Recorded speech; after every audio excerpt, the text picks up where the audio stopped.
Ustaz, Ustaz pernah tahu istilah yang namanya kohabitasi, Ustaz? Kohabitasi, pernah dengar sebelumnya? Dengar nggak dengar sih. Anda dengar kolaborasi ya. Kohabitasi Ini apa kok kohabitasi ini apa nih artinya? Kohabitasi itu kayak tulisannya sini kayak semacam latihan berumah tangga, Ustaz. Simulasi kayaknya ya. Latihan rumah tangga. Jadi mereka kayak punya konsep, Ustaz. Konsepnya itu hidup bareng ala rumah tangga. Tapi mereka nggak ada ikatan rumah tangga. Jadi serumah nih, serumah, iya satu sekamar, sekamar, tidur bareng, tapi nggak melampaui batas sih katanya mereka. Tapi tidur bareng mereka. Wah, dah tahu, Zat. Enggak kan serumah seperti menjalani kehidupan suami istri, tapi tidak dalam ikatan rumah tangga. Iya, jadi kayak nggak ada yang punya beban tanggung jawab, Zat. Karena mungkin bagi mereka ya pernikahan itu entah menyeramkan atau berat. Jadi ini bukan kumpul kebo, mirip kayaknya. Mirip sih. Orang kumpul, Ustaz. Ya, tapi namanya kumpul, istilahnya keren. Istilah kedengarannya keren, Ustaz. Ya, apa konsep ini, Ustaz? Ya. Sekarang kalau kita bicara konsep ini, kita mau memandang dengan cara pandang siapa sebenarnya? Kalau bicara agama ya. Karena kita tahu Allah menciptakan manusia itu dikasih syahwat. Zuyyina linnas hubbus syahwat minan nisa. Jadi memang normal laki-laki condong kepada perempuan, itu memang seperti itu dalam konsep agama. Dan kecondongan kepada wanita ini sebagai ujian buat dia. Kenapa? Karena Allah bikin aturan. Ada yang halal, ada yang haram. Maka dalam Islam ada yang namanya pernikahan. Ketika seorang menyalurkan syahwatnya tidak dengan jalur yang sesuai dengan keinginan sang pencipta, maka dia akan hidup menderita. Walaupun kelihatannya happy-happy aja. Iya. Enggak. Karena yang namanya dosa itu sesuatu yang nggak nyaman di hati. Maka Islam menyuruh nikah. Aula muda ini yang punya kemampuan nikah. Cuma kan ada aturan. Ketika orang mau menikah ya harus mempersiapkan diri ya. Kalau dikatakan, oh pernikahan itu sulit, enggak. Pernikahan itu mudah, kita yang mempersulitnya. Mereka bisa hidup serumah tanpa ikatan pernikahan.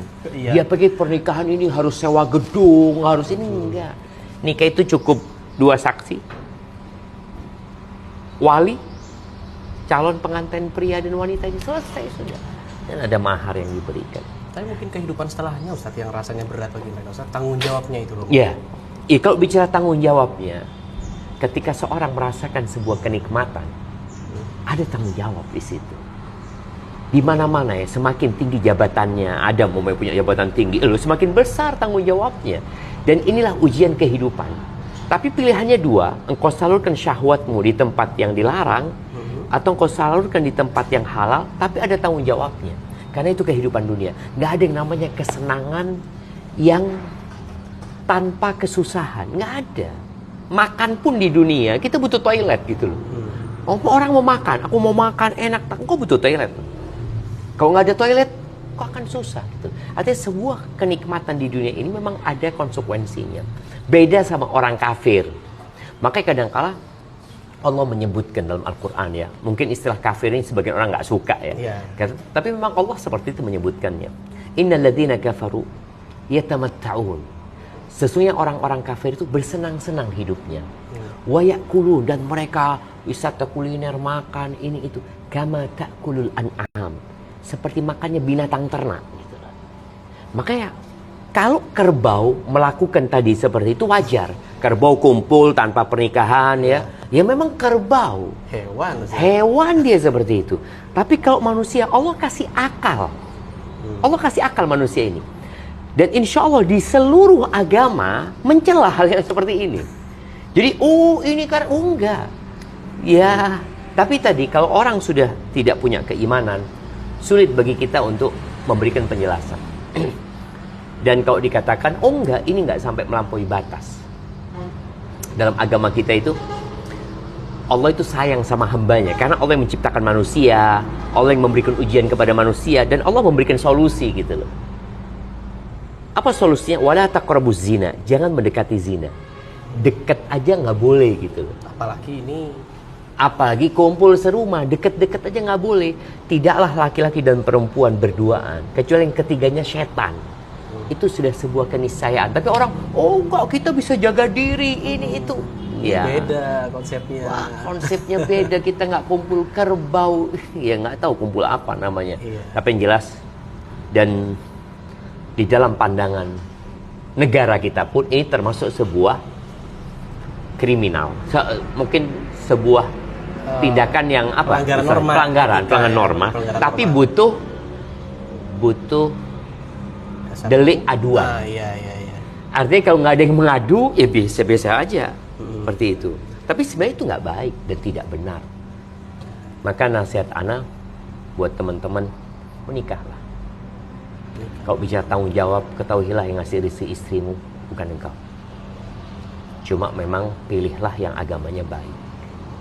Karena kalau tidak, kalau engkau memilih hanya wajah yang tampan, hanya memilih cerdas, pintar, tapi dia nggak punya agama yang baik, nggak punya akhlak yang mulia, selesai. Rumah tanggamu akan seperti neraka. Jadi nggak perlu latihan gitu nggak, makanya nggak perlu latihan. Jadi orang itu mau jadi tentara, apa latihan jadi tentara? Ya nggak daftar dulu. Boleh orang pakai baju tentara dengan dalih saya mau latihan jadi tentara. Kemudian kemana-mana dia pakai baju tentara gitu. Nggak bisa. Engkau daftar, diterima, boleh pakai baju tentara gitu loh. Ketika engkau belum diterima, nggak boleh pakai baju tentara. Tentara gadungan ditangkap gitu loh. Seperti itulah. Apapun istilahnya ya salah tangkap ya. Bisa, nggak bisa. Seperti itu. Itulah, jadi syahwat itu ada. Anak punya syahwat, antum punya syahwat. Dan di syahwat itu ujian. Dan ternyata neraka itu dikelilingi dengan syahwat semua. Jadi kalau kita ngikutin syahwat kita, seperti orang yang kalau pemandunya itu burung gagak dalam perjalanan dia ya pokoknya ngelihat burung gagak, di mana ada burung gagak dia akan jalan, maka dia akan dilewatkan kepada bangkai-bangkai oleh burung gagak itu karena salah memilih pemandu. Syahwat itu mengantarkan ke neraka. Jadi kalau surga itu memang berat. Nikah itu tadi ya, aduh harus ngasih nafkah, harus suwet, mungkin ada urusan sama mertua, harus nyediakan rumah, sandang, pangan, papan. Iya, tapi di situ akan merasakan ya sedikit ketenangan di dunia ini. Dan insya Allah kemudian Allah kasih surga yang semuanya engkau bisa dapatkan di situ. Tapi untuk berjuang lah kayak gitu. Semoga Allah jaga Ustaz ya, ini ya generasi kita nih Ustaz, ya Allah semakin ngeri zaman sekarang. Semoga Allah jaga lah Ustaz. Allahumma amin. Mudah-mudahan Allah berikan hidayah kepada mereka semua. Allahumma amin Ustaz. Siap, insyaallah. Lanjut kita Ustaz ya. Bismillah, berangkat kita. Berangkat.